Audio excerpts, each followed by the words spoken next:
देश में ध्रुवीकरण नहीं होना चाहिए,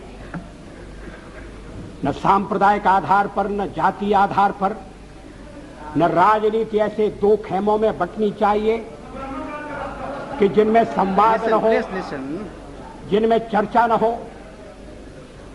देश आज संकटों से घिरा है और ये संकट हमने पैदा नहीं किए। जब जब कभी आवश्यकता पड़ी, संकटों के निराकरण में हमने उस समय की सरकार की मदद की है।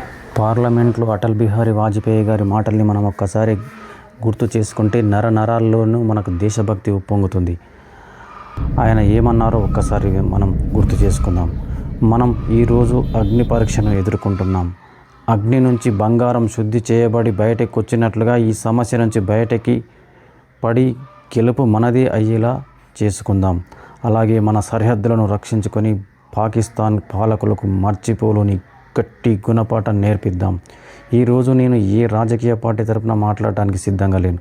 ప్రస్తుతం దేశంలో మనమంతా ఒకే పార్టీ. మన మధ్య ఉన్న రాజకీయ విభేదాలు, చిన్న చిన్న సమస్యలను పక్కకు పెట్టి యావత్ దేశం విజయం వైపుకు ముందుకు సాగాలి. భుజం కలిపి దశల వారీగా దాడులతో చిత్తు చేసి గట్టి విజయాన్ని అందుకుందాం. అంతేకాదు, ఈ పోరాటం ఏ త్యాగాలను కోరినా అందుకు సిద్ధంగా ఉందాం అని ప్రసంగించారు. వాజ్పేయి హృదయాలను కదిలించి ఈ ప్రసంగం ఇప్పటికీ చెవుల్లో మారు మ్రోగుతున్నట్లు ఉంది కదూ.